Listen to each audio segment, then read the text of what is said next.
Newsroom লাইভের শুরুতেই একটু ওপার বাংলার দিকে নজর রাখা যাক। দেখুন, সংখ্যালঘুদের উপর যে অত্যাচার হয়েছে তা মেনেছে ইতিমধ্যেই বাংলাদেশ, আর এবার হিংসা বন্ধে আশ্বাস দিল ঢাকা। সংখ্যালঘু নির্যাতন বন্ধে তৎপর ঢাকা। সচিব পর্যায়ে যে বৈঠক, সেই বৈঠকে এই আশ্বাস বাংলাদেশের।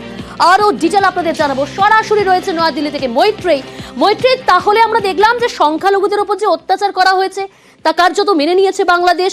ধর্মীয় স্থানে হামলা চালানো হয়েছে সেটাও মেনে নিয়েছে। এবার আশ্বাস দেওয়া হলো হিংসা বন্ধে। সম্পূর্ণটাই কি এই ভারতের চাপে পড়ে এই আশ্বাস?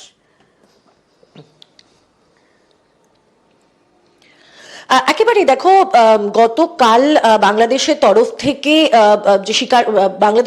এই যে সংখ্যা স্বীকার করে নেওয়া যে সংখ্যালঘুদের ওপর অত্যাচারের ঘটনা ঘটছে এবং সেই সংখ্যা যাই হোক, সেই সংখ্যা নিয়ে বিতর্ক থাকতে পারে, কিন্তু তারা একটা স্বীকার করে নিয়েছে এবং সেটা ঘটেছে বিক্রম মিশ্রি তার ভিজিটের পরে। ফলে একদিকে যখন এই প্রশ্নটাই উঠছিল যে ভারতের যে কূটনৈতিক চাপ, সেই চাপের কাছে বাংলাদেশ কোথাও একটা গিয়ে তারা অনমনীয় হয়ে রয়েছে সেটা নয়। এবং আজকে বিদেশ সচিব তিনি যা বিবৃতি দিয়েছেন, তিনি cabinet committee on external affairs, সেখানে ভারত বাংলাদেশ সম্পর্কের ভবিষ্যৎ নিয়ে একটি বিস্তারিত ব্রিফিং দেন সমস্ত সদস্যদের, এবং সেখানে তিনি জানিয়েছেন যে বাংলাদেশ সরকারের সঙ্গে এই বিষয়টা নিয়ে, অর্থাৎ সংখ্যালঘুদের ওপর, হিন্দু সহ অন্যান্য সংখ্যালঘুদের ওপর হামলার বিষয় নিয়ে বিস্তারিত কথা হয়েছে সচিব পর্যায়ে, এবং বাংলাদেশ সরকার তাদের আশ্বাস দিয়েছেন গোটা বিষয়টি খতিয়ে দেখার। এবং তারপরে কিন্তু দেখা যাচ্ছে, যদি ঘটনাক্রম দেখা যায়, তারপরে কিন্তু বাংলাদেশ সরকারের তরফ থেকে ইতিমধ্যেই স্বীকারও করে নেওয়া হয়েছে সংখ্যালঘুদের ওপর হামলার ঘটনা। তবে একই সঙ্গে বিদেশ সচিব তিনি এটাও জানিয়েছেন যে দুই দেশের মধ্যে যে বিভিন্ন টাইজ রয়েছে, অর্থাৎ দুই দেশের মধ্যে যে বিভিন্ন চুক্তি রয়েছে, সেই চুক্তি রিভিউ করার সম্পর্কে বাংলাদেশের তরফ থেকে কোনো কিছু বলা হয়নি। তবে সদস্যদের তরফ থেকে আজকে একটা বড় প্রশ্নের মুখে পড়তে হয় বিদেশ সচিবকে। আমরা সূত্র মারফত যেটা জানতে পারছি, যারা এই ক্যাবিনেট কমিটির যারা সদস্য ছিলেন, স্ট্যান্ডিং কমিটির যারা সদস্য ছিলেন, তারা শেখ হাসিনার ব্যাপারে জানতে চান যে তার ভারতে আসা এবং শেখ হাসিনা কোথায় রয়েছেন, তার কি অবস্থা, তার ওয়্যার অ্যাবাউটস। কারণ শেষবার যখন তোমার মনে থাকবে যে অগস্ট মাসে পার্লামেন্টে দাঁড়িয়েই শেখ হাসিনা সম্পর্কে একটি বিবৃতি দিয়েছিলেন বিদেশমন্ত্রী এস জয়শঙ্কর, এবং তারপরে শেখ হাসিনা কোথায় আছেন বা তিনি ভারতে আছেন না ভারত ছেড়ে তিনি চলে গিয়েছেন, সে বিষয়ে সরকারিভাবে কোনো বিবৃতি আসেনি। ফলে সেই জায়গায় দাঁড়িয়ে শেখ হাসিনার কি অবস্থান সেটা জানতে চেয়েছেন সদস্যরা। বেশ,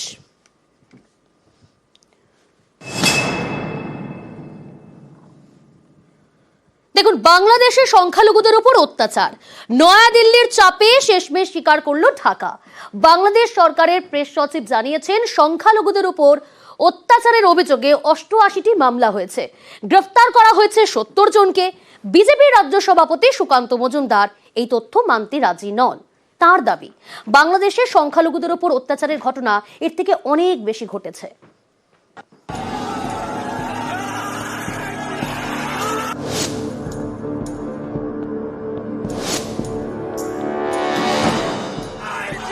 ইসকনের সন্ন্যাসী চিন্ময় কৃষ্ণ দাস, গত মাসের শেষের দিকে তাকে গ্রেফতার করা হয়।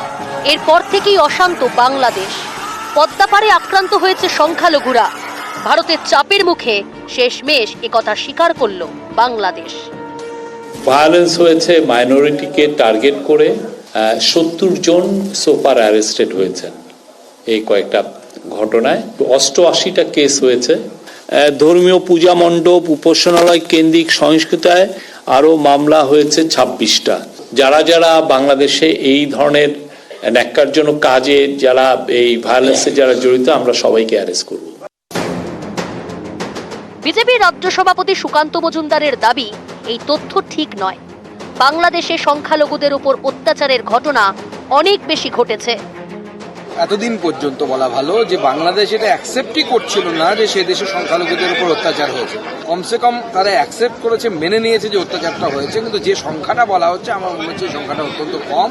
এবং আমরা দেখেছি হাজারে হাজারে সংখ্যায় মানুষ হিন্দুদের বাড়ি জ্বালিয়েছে, বাড়িঘর ভেঙেছে। সেখানে মাত্র 70 জনকে গ্রেপ্তার করা মানে হচ্ছে ললিপপ ঝোলানো। এই ললিপপ চোষার জায়গায় আমরা নেই।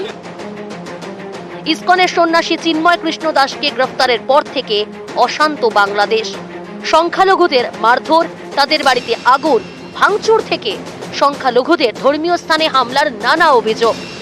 এ নিয়ে আগেই উদ্বেগ প্রকাশ করে বিবৃতি দেয় ভারত সরকার। পাল্টা ঢাকা বলে এটা তাদের অভ্যন্তরীণ বিষয়। এও দাবি করে ভারতীয় মিডিয়ায় বাড়িয়ে দেখানো হচ্ছে। এই প্রেক্ষাপটে সোমবার ঢাকায় দুই দেশের বিদেশ সচিব পর্যায়ের বৈঠক হয়। বৈঠকে কড়া বার্তা দেয় নয়াদিল্লি। বিদেশ সচিব জানান, সংখ্যালঘুদের উপর অত্যাচার নিয়ে বৈঠকে উদ্বেগ প্রকাশ করা হয়েছে। সংখ্যালঘুদের ধর্মীয় স্থানে হামলার প্রসঙ্গ বৈঠকে উঠেছে। বাংলাদেশের সংখ্যালঘুদের নিরাপত্তা এবং উন্নয়নের বিষয়ে ঢাকাকে গঠনমূলক পদক্ষেপ করার বার্তা দেন বিদেশ সচিব বিক্রম মিশ্রি। পাল্টা সেদিনও ঢাকা দাবি করে এটা তাদের অভ্যন্তরীণ বিষয়, আর ভারতে মিডিয়া যাতে এই বিষয়ে ভুল তথ্য না দেয় তা নিশ্চিত করার আবেদন জানায়। এর দুদিন পরেই সংখ্যালঘুদের উপর আক্রমণের কথা স্বীকার করতে হলো বাংলাদেশকে।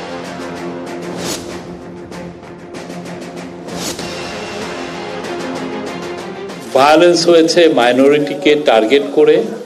70 জন সোফার অ্যারেস্টেড হয়েছেন এই কয়েকটা ঘটনায়। 88টা কেস হয়েছে। ধর্মীয় পূজা মণ্ডপ, উপাসনালয় কেন্দ্রিক সহিংসতায় আরও মামলা হয়েছে 26টা। যারা যারা বাংলাদেশে এই ধরনের ন্যাক্কারজনক কাজে, যারা এই ভায়োলেন্সে যারা জড়িত, আমরা সবাইকে অ্যারেস্ট করি। নিউজ 18 বাংলা। আর এদিকে ত্রিপুরা বাংলাদেশ সীমান্তে কড়া নিরাপত্তা। ত্রিপুরার আখাউড়া সীমান্তে সেনা মোতায়েন করা হয়েছে।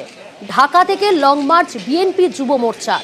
ত্রিপুরার আখাউড়া সীমান্ত পর্যন্ত এই লং মার্চ। ইন্দো বাংলাদেশ সীমান্তে কড়া পাহারা।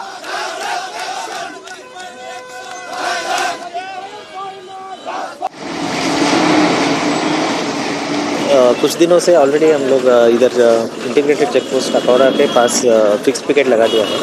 इसमें हमारा रेगुलर फिक्स पिकेट रहता है और बॉर्डर एरियाज में भी हम लोग बीएसएफ के साथ मिलके रेगुलर पेट्रोलिंग भी कर रहे हैं। जैसे कि आप जानते हैं कि अभी नॉर्थ ईस्ट काउंसिल का मीटिंग हो रहा है 2021। सो इसके बैकग्राउंड में हम लोग अभी और सिक्योरिटी बढ़ा दिया है।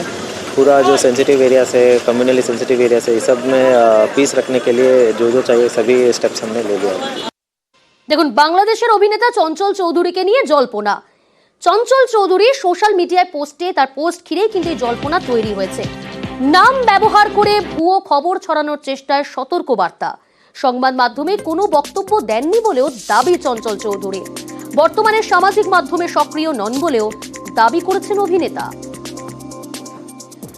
চঞ্চল চৌধুরী তার সোশ্যাল প্ল্যাটফর্মে যে পোস্ট করেছেন, আমি চঞ্চল চৌধুরী বলছি, আমার নাম ব্যবহার করে কোনো বিদেশি বা দেশি পত্রপত্রিকা বা সামাজিক যোগাযোগ মাধ্যমে সাম্প্রতিক পরিস্থিতিতে যদি কিছু লেখা হয় তার দায় আমার নয়, কারণ এখনো পর্যন্ত আমি কোনো পত্রপত্রিকা বা সামাজিক যোগাযোগ মাধ্যমে কোনো বিষয়ে কোনো বক্তব্য দিইনি।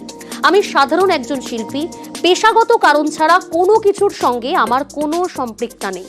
আমার মায়ের চরম অসুস্থতাজনিত কারণে সাম্প্রতিক সময় আমি সামাজিক যোগাযোগ মাধ্যমে খুব বেশি সক্রিয় নই। দেশে শান্তি বিরাজ করুক, সকলের মঙ্গল হোক, তার সোশ্যাল প্ল্যাটফর্মে এই পোস্ট করেছেন।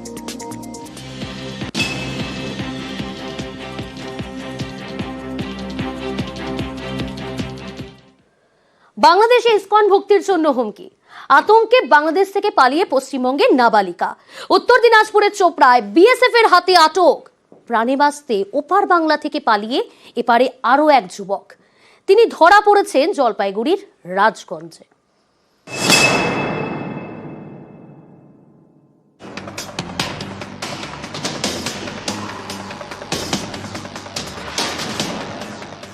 ইসকনের সন্ন্যাসী চিন্ময় কৃষ্ণ দাস, তাকে গ্রেপ্তারের পর থেকে উত্তাল বাংলাদেশ।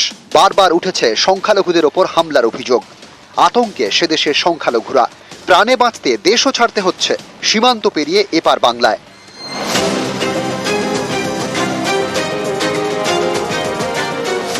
উত্তর দিনাজপুরের চোপড়া ব্লকের ফতেপুর বর্ডার আউটপোস্ট।